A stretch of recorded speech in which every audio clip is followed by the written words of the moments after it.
Okay. Yay. I think I have it working, but I think there's a delay. Hmm.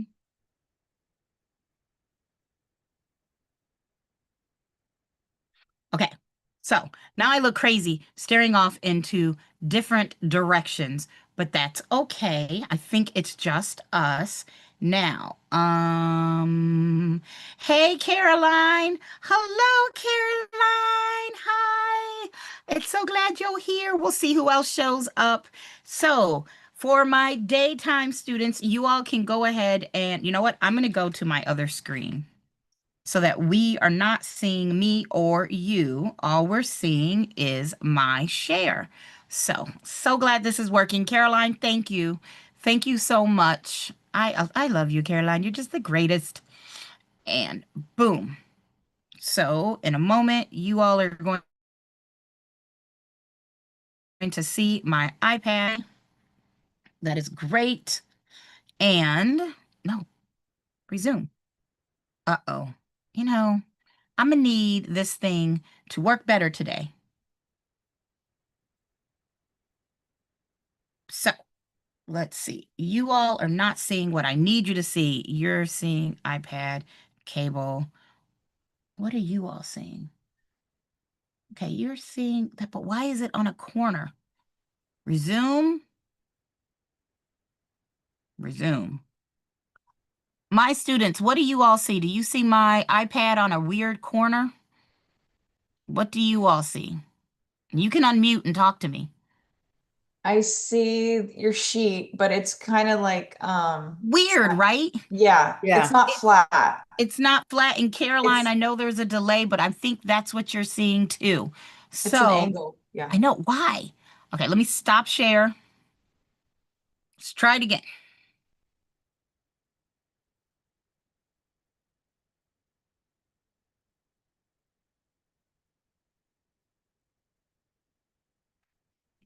Now it's right. It's right. Yay! Yay, it's right. Yay, it's right. Now, what I need to do is click over here and boop. And hopefully, I don't know. Hey, Juana. Hey, Valerie. Hey, Elena. Okay, so there's other people here as well. Even though I can't see, I don't know. I don't know. I'm assuming everybody can see me. If you can hear me, put it in the chat. Let me know in the chat that you all can see me. Because right now it's telling me you can't on my, I don't know. I got nothing. I got absolutely nothing. This is crazy town. Crazy town. Oh, but now you all can see me in the corner. Hi, hi everybody, but you don't need to see me. So what if I do this? Boom. All right. Yay. All right. So I am ready now. I can, well, I guess you all can see me. It doesn't really matter. So what we can do is this is my very first live where I've got my favorite people from, our weekly webinars, and I have my actual students here. So guys, thanks for your patience. I am going to start going live hopefully a couple of times a week, especially for my North Carolina students trying to get through class. The idea is you all are here to ask me specific questions, and everybody else, you all are here because you have questions. And so the goal is to make sure everybody passes. When I go weekly, during the day, usually I have questions all set up, but this is the time that you all ask me questions. It's the first time, so let me start with by saying, the two people from my class, did you all want to go over anything? I don't think they can hear you, so you can just talk and you can try saying something, but I don't think they're going to see you or coming on camera. I don't think they're going to see you either. I think that I mean I wanted to kind of go over a little bit of that math because you know me. So I wanted to kind of go over a little bit of that math. Just, just this Okay. time. Then next time we'll go something else or whatever. I mean, it really doesn't matter All because right. I actually have a lot of math things that I can do, but I still get confused. It's Okay. still like, That's yeah. right. But I And have a lot Cam, of math practice. And Cam, what about you? What do you want to go over? Yeah, math is totally fine. And then any other suggestions for preparing for the first quiz would be Okay. great. Yeah. And if there's anybody out there in YouTube land, then you all can put your suggestions in the chat and I'll be able to see it. But I'm just going to go forth as if, we're doing math. So let's start with, oh, you know what I want to do? I want to go over a problem called net to seller. Net to seller. And I'm going to do the first one. All right. I'm going to do the first one. If you all are not part of my class, you've seen these before because most states are going to test you on this. This is probably one of the most important problems you all will learn in real estate. Commission may be being number one because I'm going to need y'all to want to get paid. But two, when you're a listing agent, because there's a saying, you have to list to live, right? Buyers are buyers and you got to drive around and it's okay. Well, JJ, if you want to join another day, you can. Or if you're in California, you still need to know this concept because you're gonna need to know how to do this. But when you have sellers, you don't have to drive everybody around. You don't have to go at their whim. Oh, can you go show me this property, while you're supposed to be doing family time? The saying is list to live. And you need to be able to tell a seller, hey, this is how you would make sure you get enough money. When we talk about a net to seller problem, what we're saying is, how do I figure out how my seller can choose a listing price that's going to give them enough money for their down payment? Is it going to give me enough money to pay off their loan? Is it going to give them enough money to, do anything that they've got to pay? So let's start with number one. What is the gross sales price of Kelly's house if she received a net of $68,450 after the broker deducted a 6% commission? So what we're saying, and I'm going to try to make this visual, is we want to think about percentages. What this person has is a need for 100%. Like they need 100% of their needs met. And that's just a god awful circle. I don't know, but you'll go with it. We know that there's going to be a 6% commission and there needs to be $68,450 that goes towards her net. So maybe this person doesn't have a loan. Maybe they accepted, they did something, they got a gift or they inherited. I don't know. But she needs to walk away with $68,450. And she needs to pay a commission. Now, she can't just sell it for $68,000. She won't have any money to pay you a commission. What we want to do in this instance is say, hey, well, if the whole circle is 100% and this part is 6% that goes to you, then this 68,450, all of this is 94% of what she needs.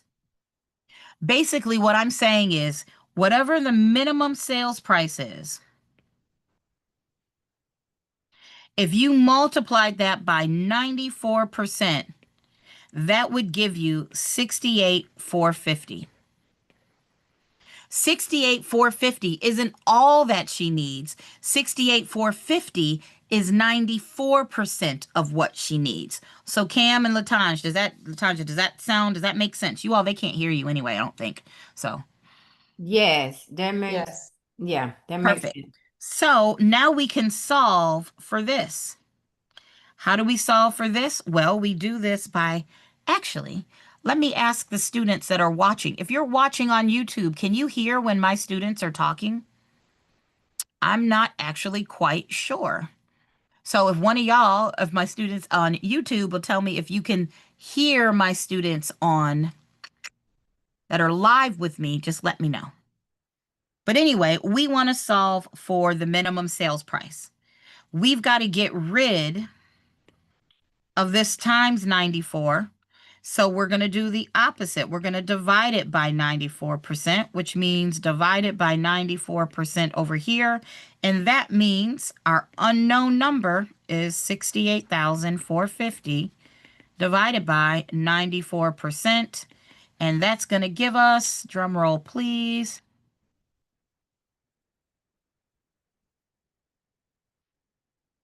I got $72,819.15.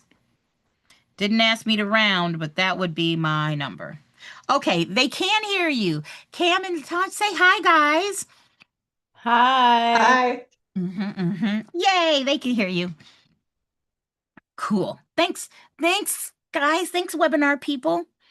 So, does this make sense? Now, Cam and Latanja, you'll find out there's a little bit of a delay when I'm talking to them, but more importantly, does it make sense to the two of you? You can just give me a in the chat if you want to do a chat or come and say it. Let me know. Can Yes. you do that in the T? You know how I like to see that T. Oh, you want to see me do it in a Yeah, I T-bar? want to see Yeah. you do it in T because some of them I can do in a T and some of them I can do this long way. But this one right here, I want to see this one in a T Okay. if you show me how to do it in a T. So the great thing about a T-bar is that when you get stuck in analysis paralysis, or you're just like, I don't even know where to start, a T-bar is great. Because if you're using a T-bar the way I teach it, what you're going to do, your first step after reading the problem is make a T-bar. All right? You make this T-bar, put your stuff in here, and we know this is always the rate of something. This is the amount of something. And this is going to be like your starting place, usually your original. And you want to find the first rate. The first rate we come to is 6%. So, and I'll change colors. 6% goes here. First step, find the rate and then label it. That's a rate of total commission. And we know whatever we put at the bottom, we have to mirror at the top. So this is an amount of total commission. And every time you pay a commission, you're paying a percentage of what? What are we taking, a percentage of? And that's going to be the sales price. Now, it just so happens that we're looking for the sales price. So that would be our question mark. And then I have to find out, well, what about this number? Is it the amount of total commission? We wish it is not, but no, that is not our total commission. So when the first T-bar doesn't work, what you can do is make another T-bar. Now, some people will read this problem and go, oh, I know, I'm going to have to use that 94% instead of the 6%. But if you're not one of those people, do this first T-bar, and if it doesn't work, move on to the next T-bar. You're not wasting anything but paper and pencil. If you're trying to get a problem right, or let's say you know how to do these problems and you're like, oh, I'm just stuck, then go through the T-bar. Remember, the T-bar is a tool. It only helps you. It can't magically solve the problem for you. So since the first T-bar didn't work, let's make another T-bar here. Boop. This is the rate of something. This is the amount of that same thing. And that's going to be mirrored. And this is going to be our original. Now, in this case, you would go to the next percentage that is given. And I'm looking at this problem and I don't see another percentage. But we know there's at least two other percentages here. Everything when we talk about percentages has to do with 100%. 100% is always the base. When you have 100% of something, I mean, you have all of it. So when you talk about a percentage, if we're talking about 6%, you're either saying, hey, I have a whole pizza. I either ate 6% of it, or you know what, this is leftover. I have a whole pizza plus some extra. So when you talk about percentages, you're either adding 6% or you're subtracting 6%. So we're either talking about 106% or we're talking about 94%.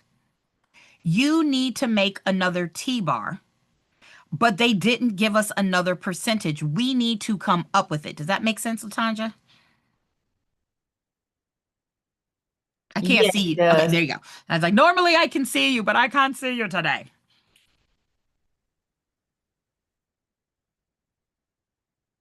So if we're talking about this problem, we know that our 100% is our sales price, and our sales price needs to include the commission. So we're going to go with 94%.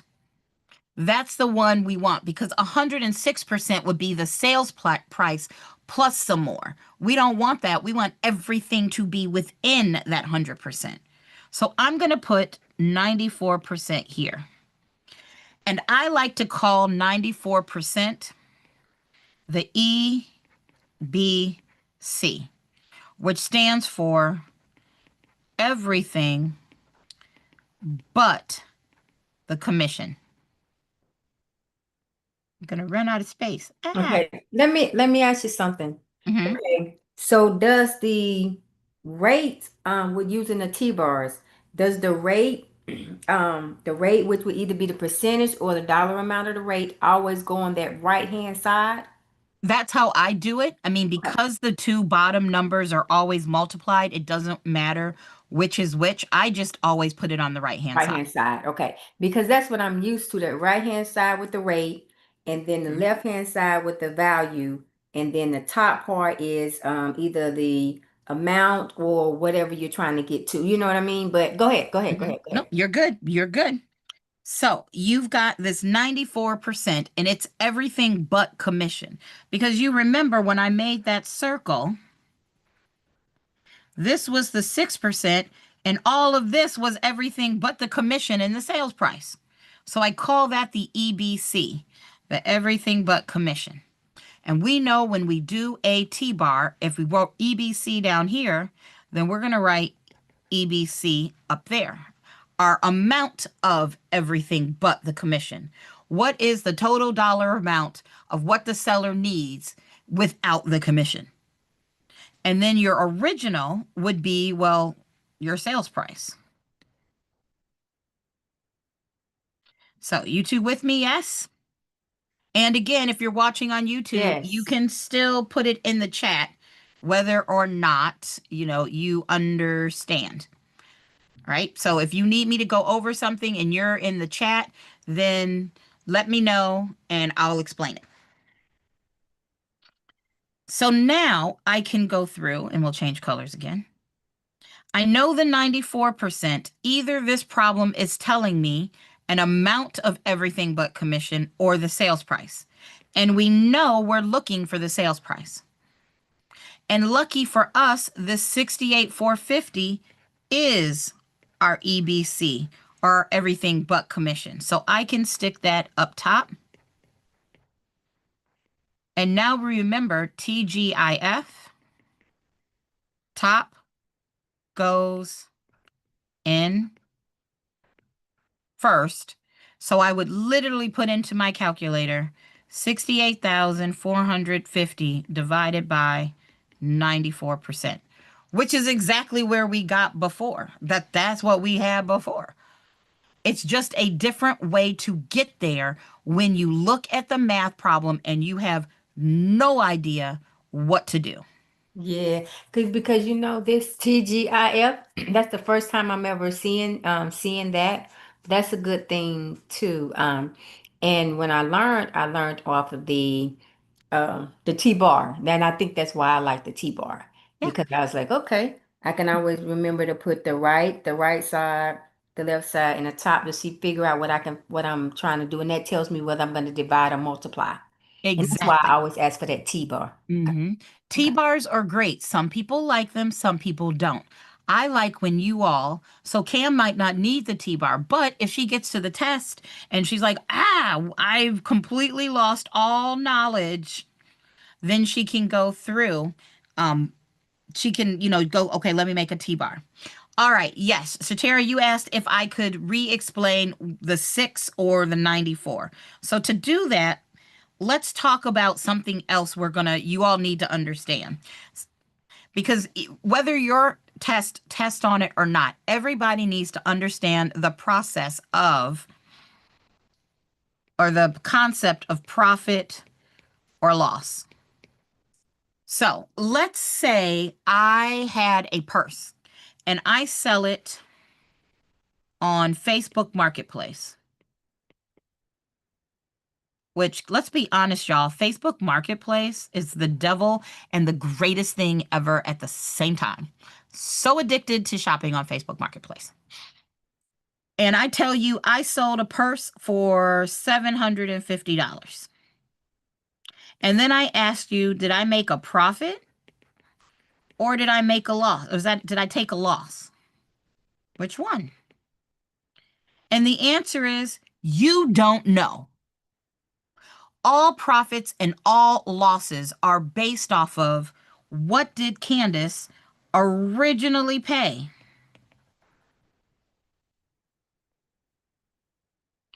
Because that originally paid is 100%. And Shatera, I know you're like, but what did that have to do with the other problem? I promise I'll put it together for you. Whatever I originally paid. So let's say I paid, I don't know, let's say I bought the purse for $2,500. Don't judge. That is my original. This is $2,500. I sold it on Marketplace for $750. Breaking even would be selling it for $2,500. If I sold it for $750, can we all agree Candace is a terrible business person? That, my friends, is a loss because I sold it for less than 100% of what I paid for it. Now, if I told you I sold it for $37.50, if I had sold it for $37.50, I made what I originally paid plus some more. So between here and here is my profit. And between here and here is my loss. So does that make sense? So when I'm talking about profit, profits are always 100% plus some extra. And losses are minus 100%. It's 100% minus something. Cam and Latanja, does that make sense? Because we'll have to do some math problems on this. It makes sense. That makes sense. Cool. So, well, how does this relate to what we just did? What I'm saying is, hey, the sales price for the seller, that is 100%. So this seller needed $68,450, plus they needed a 6% commission. So if this whole thing is 100% and this part is 6%, then this part has to be 94% because you needed the 6% to be included in the sales price. 100% is the sales price. You want the seller to accept an offer that includes the 96%. If we were talking about 106%, that would be the sales price plus this person has to pay out of pocket for your commission. Nobody wants that, especially not the buyer. So part of this, Shatera, is going to be, oh, no problem. It's going to be just making sure you understand what the 100% is and what the 94 would represent and what the 96 would represent. And let me show you what this looks like in another net to seller problem. So I'm going to do number 4. After I take a sip of water. Mm-mm-mm.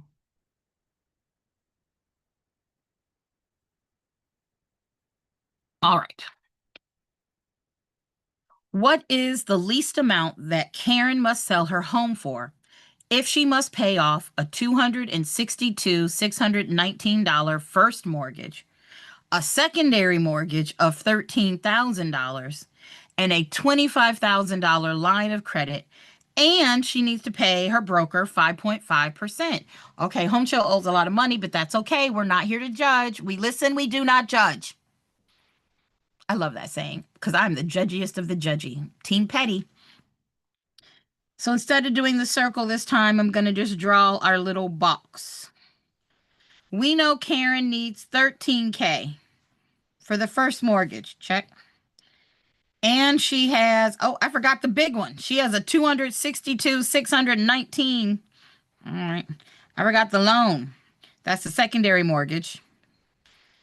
She needs 200. Stop it, Candace. $262,619 for her first mortgage, $13,000 for her second mortgage. She has a $25,000 line of credit and a 5.5% commission. That would equal 100% of her needs. Well, if this is a 5.5%, what does it make all of this?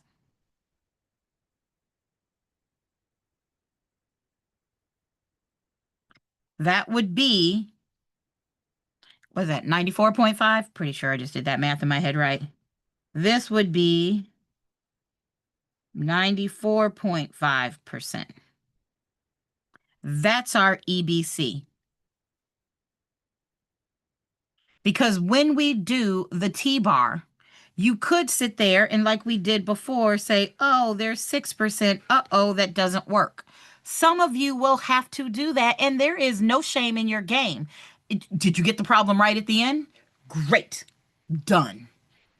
If you need to do the 6% and it doesn't work out, cool. But if you look at it and go, oh, this is one of those where I got to subtract, then you're going to jump right to the T-bar, which you'll have, not the, okay, I said 6%, but I know it's 5.5, whichever. So we're not using the 5.5%, we're using the 94.5%. That is our rate of EBC. Up here, we would mirror it to say amount of EBC. And your EBC is a portion of the 100%, which was the sales price. So sales price goes here. Now I get to figure out. I'm looking for the sales price. Do I know an amount of EBC? Well, yeah. I could just add the 13K plus the 262,619 plus the 25,000. And let's see. Let me math some math over here. 13,000 plus 262,619 plus 25,000. Assuming I did not fat finger it, I got 300,619. If I'm wrong, somebody let me know. But if I did my math right, that's around 262. That's what I got too. Cool, that's what you got too. Y'all know I like to calculate something wrong in a heartbeat. 300,619. Thank you, ma'am.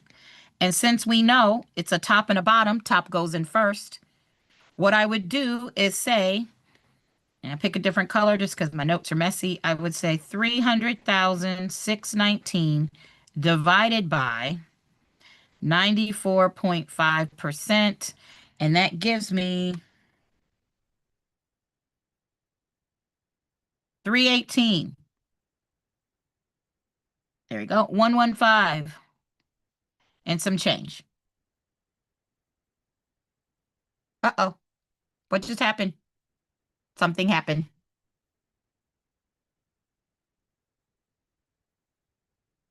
All right. Did I lose something? I feel like I'm not sharing. You I know, see this, you can see me, but you can't see my thing, right?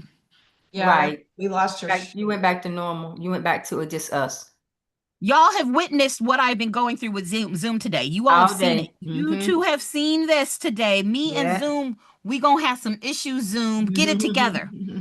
Hopefully my other people are still here, but let's try sharing again. Let's see.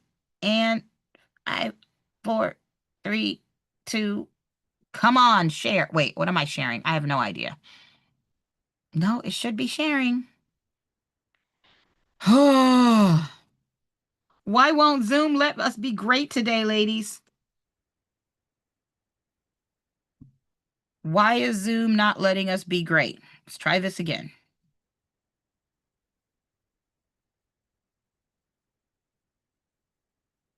You're still here. Thanks, Caroline. You're still here. All right, let's try this. Stop share.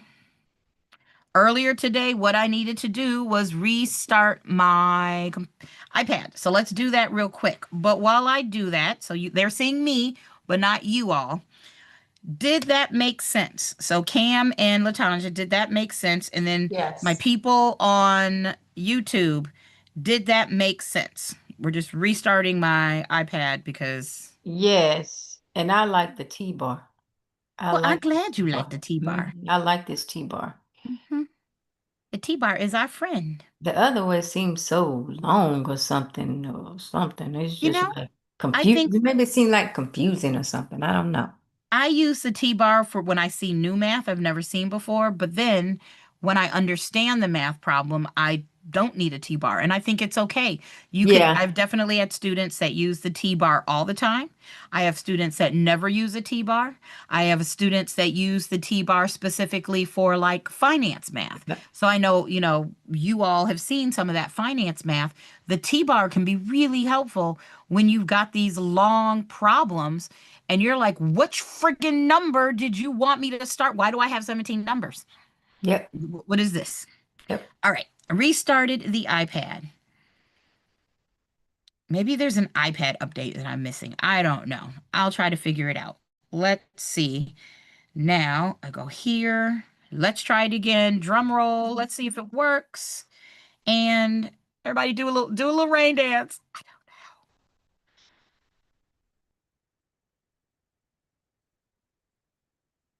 Come on, iPad. No. It says Why ain't it double not working? click. It says double click to enter full screen mode. That's what it says on our end. Double click to Double enter click screen. to enter full screen mode. Candace Ellis has started screen sharing. Okay, that's just you, I think. Yeah, What that's do you what we see? can see on this end. Cam, that's what you see too? Oh, now you're like over on the side. I don't know what. All right. This is Now you're full. Now I'm full. Let's try it again. Share. I'm sorry, guys, on YouTube, but again, I'll do this on Thursday. And it's free. What am I? So, let's see. Now I'm going to try sharing. Let's try sharing via AirPlay. Hold on. Let's see. CIA undercover. Let's make sure I'm on the same. What you hooey?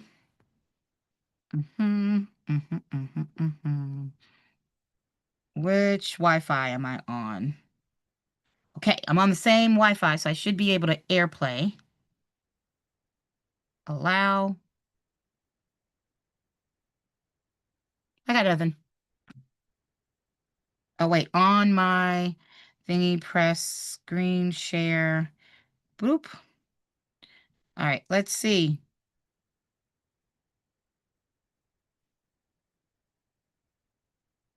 I got nothing. I can't make it work. It hates me. It friggin' hates me. All right, well, we're not going to do any more math today. We are out of math because technology hates us. So let's talk about something else.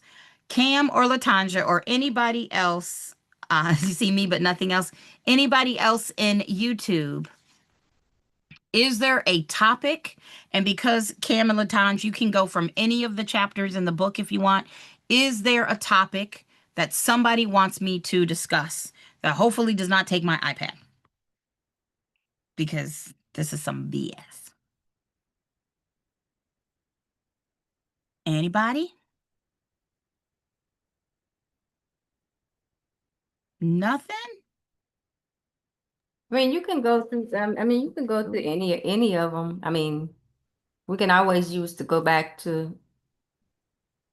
All right, then why don't we talk about, let me see. What do I think is a really misunderstood concept? How are you all feeling about void and voidable and valid contracts? Let's talk about it.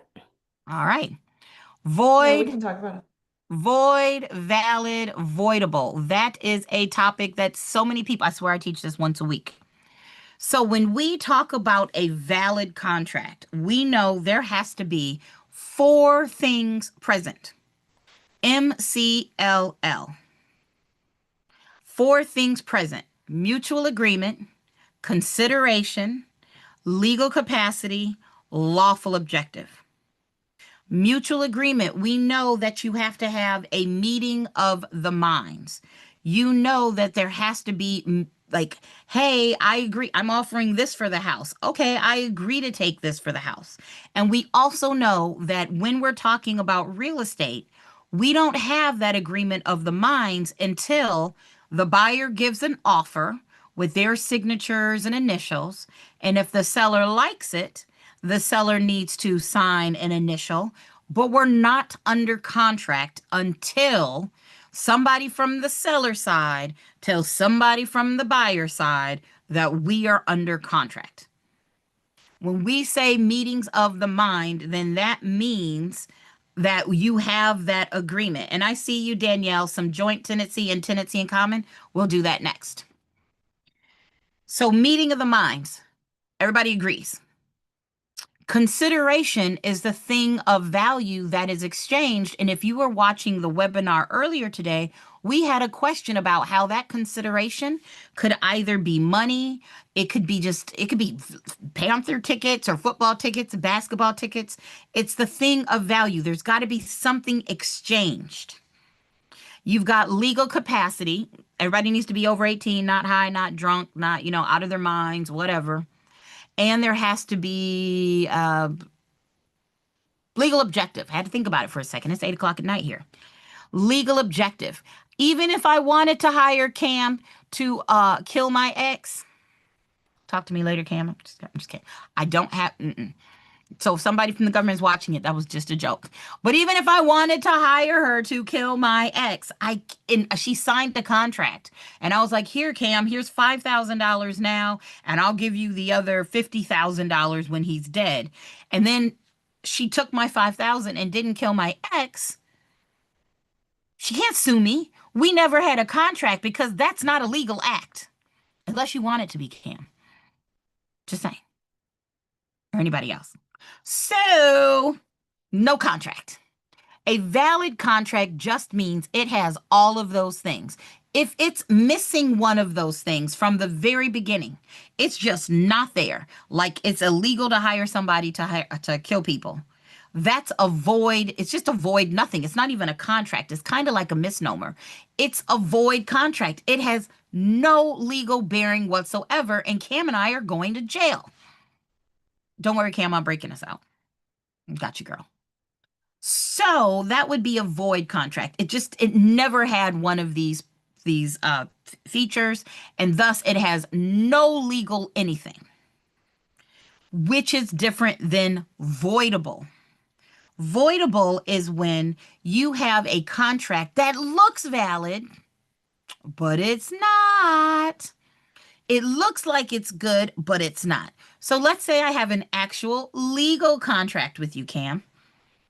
And I say, hey, I'm going to pay you to decorate my house, right? Because I don't have good taste. You're going to decorate my house. And I agree to pay you $500. But when I had you sign this, you were actually like drunk, like wasted drunk, like have no memory. Maybe I put a little something in your drink drunk. Kind of like the kind of drunk that I'm gonna need Jason Momoa to be so he'll marry me. Like just not in your right mind. But you sign it. It looks like we have all four things: mutual agreement. There, her signature's there. Legal capacity, lawful objective, consideration. Looks good. But when you dig down deep, you find a reason to say, actually, one of those things is not there. We really didn't have mutual agreement. What we had was something that looks like mutual agreement. So, judge, would you please just go ahead and cancel this thing out? That's what we mean when we say a contract is voidable. On the outside, it looks like, yeah, it's a valid contract. It has all four things. But when a judge looks at it, they'd be like, absolutely not. No. You know what? If you can prove that Candace drugged you, because I would never do that. But this is not valid. It would be voided. It is voidable. Now, if Cam, you wanted to actually help me do things with my house and you were okay with $500, it is a valid contract. It has the capability of being voided. It has all four things until a judge says, actually, we're missing one and we're voiding it, and now it has no legal power. So valid just means it has all of these. Voidable means it looks like it has all four, but really either one of us could get out of it because something is missing, which is different than an unenforceable contract. We all learned about the statute of frauds. We know that the statute of frauds says, hey, if there is a transfer of interest in real estate, it needs to be in writing in order to be enforceable. So if I promised Caroline to sell her my house for $300,000, and we just had a ladies' agreement, just a ladies' handshake on this, just promised. And then I flake. And I'm like, yeah, about that, Caroline. See, what had happened was, well, unfortunately, it seems like we have mutual agreement, consideration. I wanted to sell it. She wanted to buy it. Consideration. She was going to buy it for $300,000. Legal capacity. As far as I know, Caroline's over 18. I'm just barely over 18. And it is lawful to sell the house. It's a valid contract. Nobody's saying it's not. But because the laws say so, because we're talking about a transfer of interest in real estate, the statute of fraud says it must be in writing. Caroline could take me to court, but the judge is going to be like, I don't know what to tell you. It needs to be in writing, dog. It's a transfer of interest in writing and of real estate. It had to be in writing. Yes, it's valid, but it ain't enforceable. So Cam, Latanja, all of my people online, does this make sense? Does everybody understand better, a little bit better? Yes. Good. Yes. Good. Yay. All right, let's see. Oh, we had a requirement for tenants in common and joint tenancy. I'm going to try to do it without writing. So hard. Without using my iPad. So we know tenants in common, joint tenancy. For the states that practice, there is tenants by the entirety. They are all forms of co-ownership, because if you own it, if it's just like one person or one entity that owns it, we call that ownership in severalty.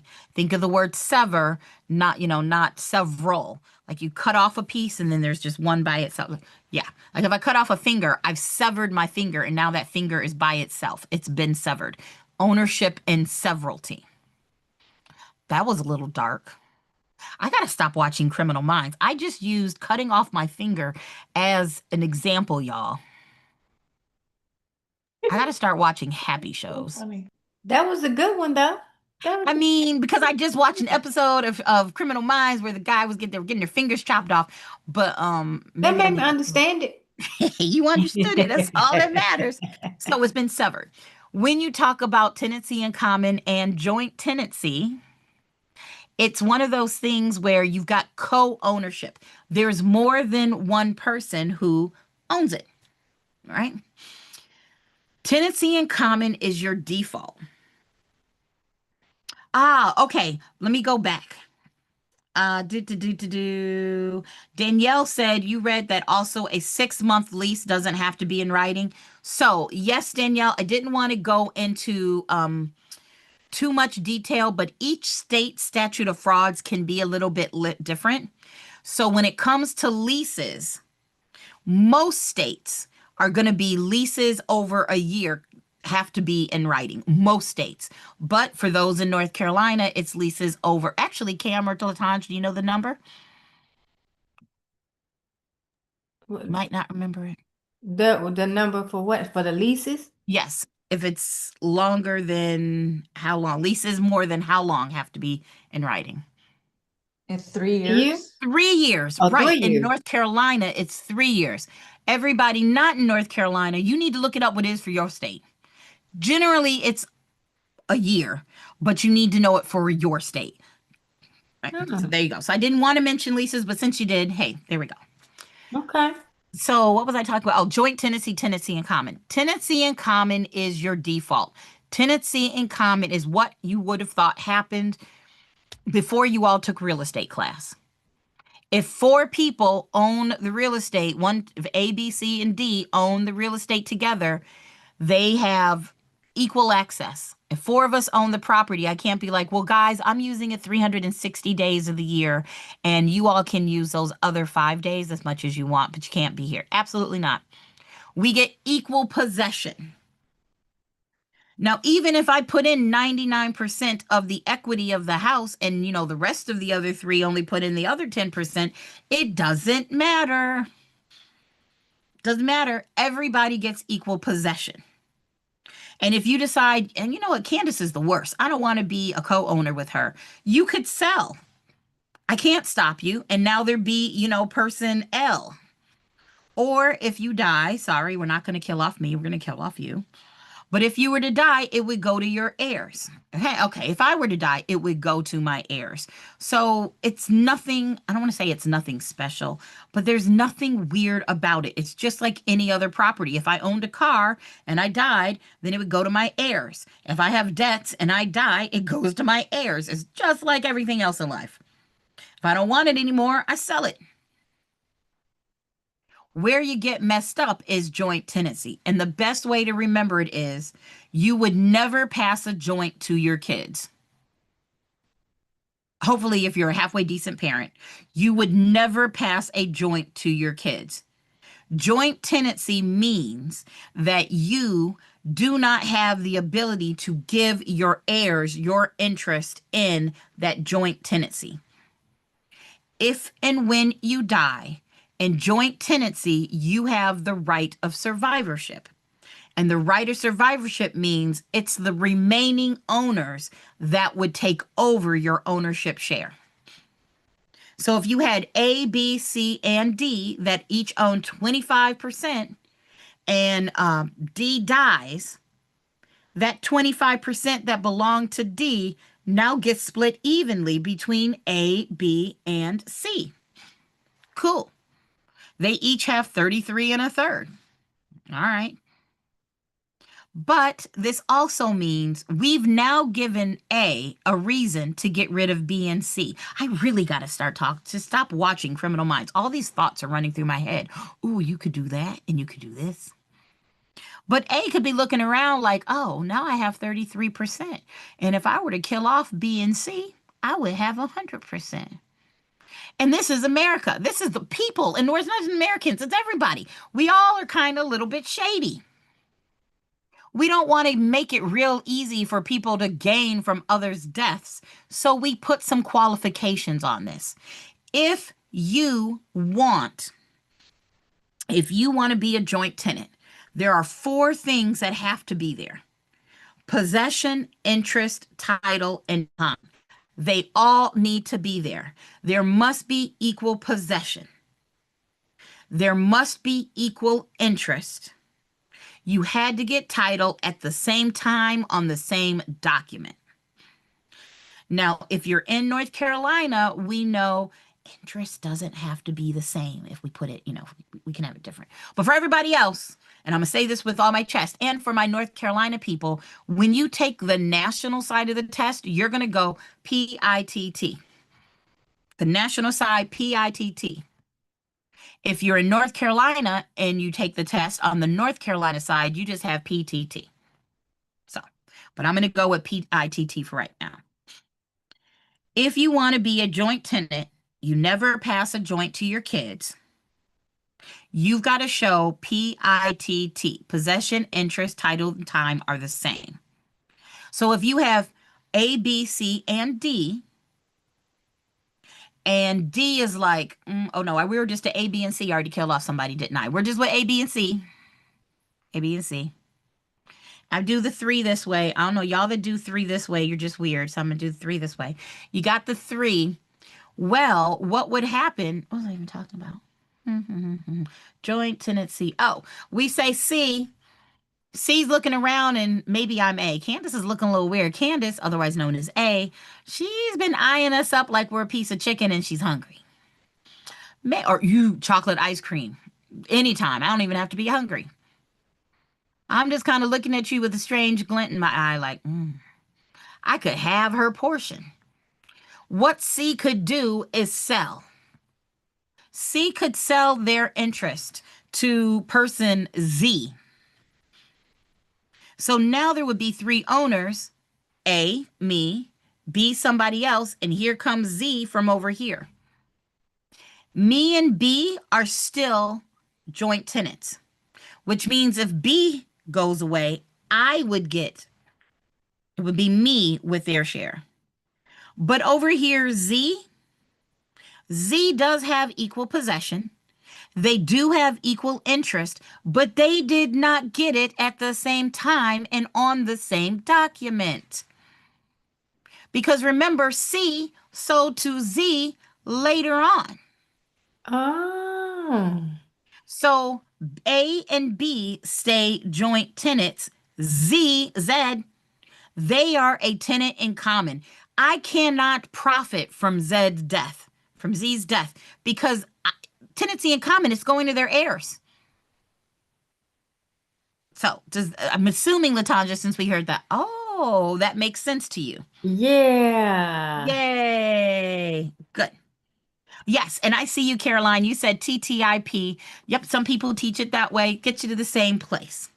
So hopefully, I think that was Danielle, that makes sense too. Right? So it's almost 8 o'clock. 9 o'clock. Is there anything else, Cam or Latanja, you would like to me to go over? And then, of course, online, guys, we won't always do math. It'll always be different topics, things like that. But is there anything else somebody would like me to go over? Also, I really got to start putting some color on my face. I look washed out. Or maybe I need to go outside. Do you want to go quickly over the types of liens? Mm-hmm. Okay.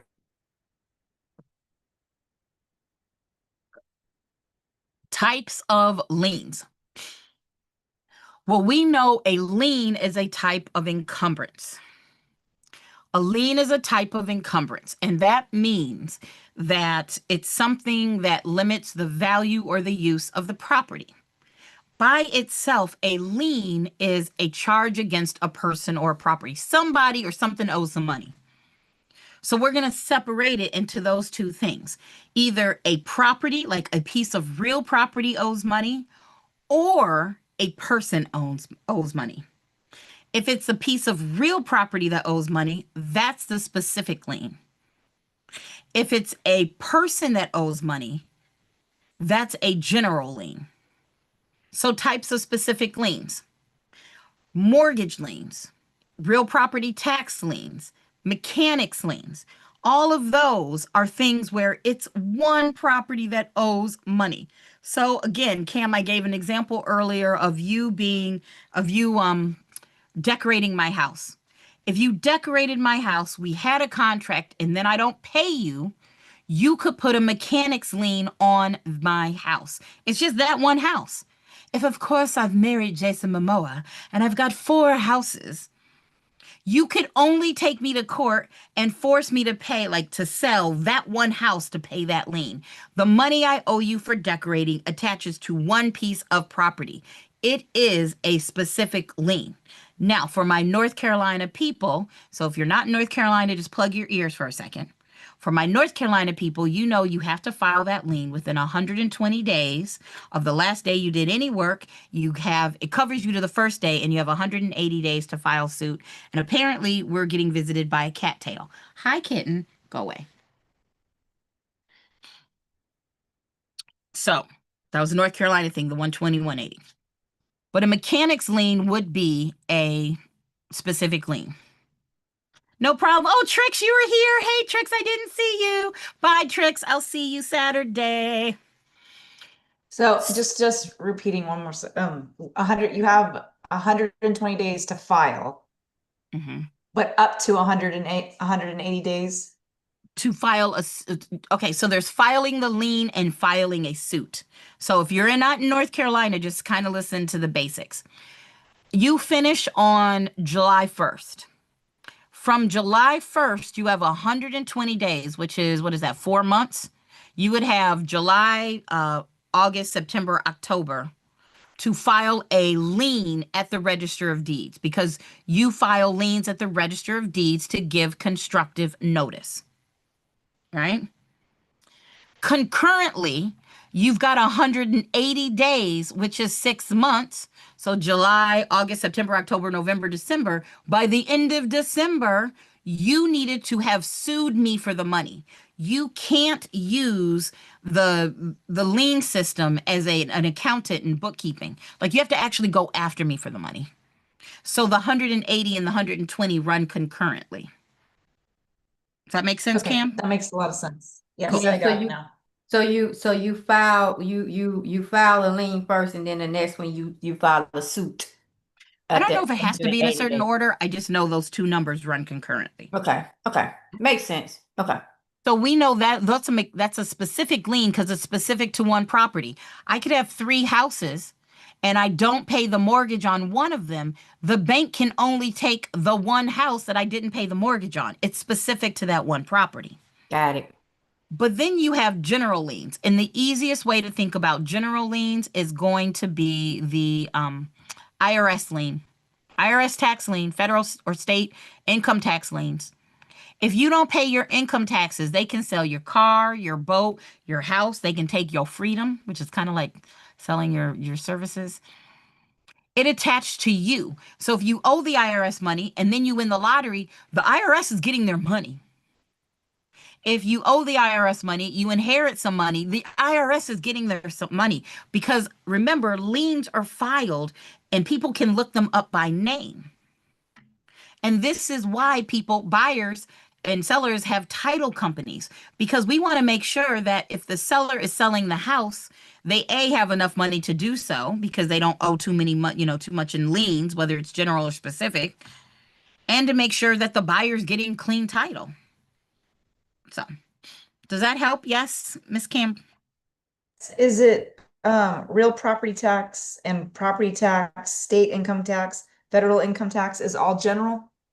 No, taxes? real property taxes attached to that one property. All the other taxes, your income taxes, let me say it that way, your income taxes attached to you. Does that make sense? Yes. Cool. Anything else? I know there's a little bit of a delay for YouTube, so I'm not going to continue on until I see myself on my YouTube screen going, hey, me. Cam and Latanja, did this help? Just doing this? Yes, and then every just week? one more. Yeah, go ahead. Judgment and special. Oh, okay. So, a special assessment is going to fall under a specific lien, because special assessments are kind of like real property taxes. If they're building sidewalks on one side of your street, then only the people who get the sidewalk, who get the improvement, pay. It's attached to the property. Whereas a judgment lien would be, hey, you remember back in the day, Cam, you were like, you can get 10 CDs or cassettes for 1 cent. All you have to do is agree to buy 5 more every month for the next 20 years. And so you owe them this money and then you don't pay it. That's a lien against you. It's not to anybody's property. You didn't pay, was it Columbia, whatever it's called. You owe the money. So it's a general lien. Does that make sense? And I'm dating myself. Yes, thank you. Cool, no problem. Ooh, Shatera, you said a freehold estate. I don't mind. I can do that too because it took me a second to get started tonight and we had tech problems. So remember, a freehold estate, as far as you're concerned, freehold means ownership. And because the word is estate, it means you can live there. Estate means it's an interest strong enough to give you possession. So, like an easement, you can use my land, but if I give you an easement, you can use my land, but you can't live there. If I give you a lease, you don't own it, but you can live there. A lease is an estate. But a lease is a non-freehold estate because you're leasing it. Freehold means you own it. You can live there because you own it. So freehold estate means you can live there and you own it. Now, there are different types of freehold estates, but the two kind of types we care about are either our fee simple or our life estates. So our type of fee simple estates is one fee simple absolute. You have fee simple ownership. You have absolute ownership. It's what you're going to see 99% of the time if you go into residential sales where this person owns it forever and ever and ever and ever. But because nobody lives forever, you would own it and then your heirs would own it and then their heirs would own it and then their heirs would own it unless you do something to get rid of it. Right? This fee simple absolute. Really, after you pass this test, what I want you to remember is if you see anything on the deed besides fee simple absolute, you need to CYA call your attorney immediately. Immediately. But there are other types of ownership. You have your fee simple defeasible estates, which means you could possibly own it forever and ever as long as you don't break the rules. If you break the rules, you could lose ownership. You never break the rules, you never lose ownership. So it's possible you could own it forever. You've got your fee simple determinable, which would automatically revert. That's based off of a time period. And you've got your fee simple conditional, which means you could own it possibly forever, but somebody would have to take you to court if they wanted it back, and that's going to be based off of a condition. Right? Okay, Cat, you want to say hi? This is one of Candace's cats. Say hi, baby. Bye. All right, go away. I think it's time for them to eat. I feel them. So that's our fee simple estates. Oh, yes. Our other type of freehold estates are our life estates. It's an estate, you can live there based off, and you own it, based off a life. If I give you a life estate, like just a plain old regular life estate, like if I ask somebody for a car, what you assume is just a car, 4 wheels, like probably a sedan type car. If I say, oh, what's a car? Fine. You're going to give me a car.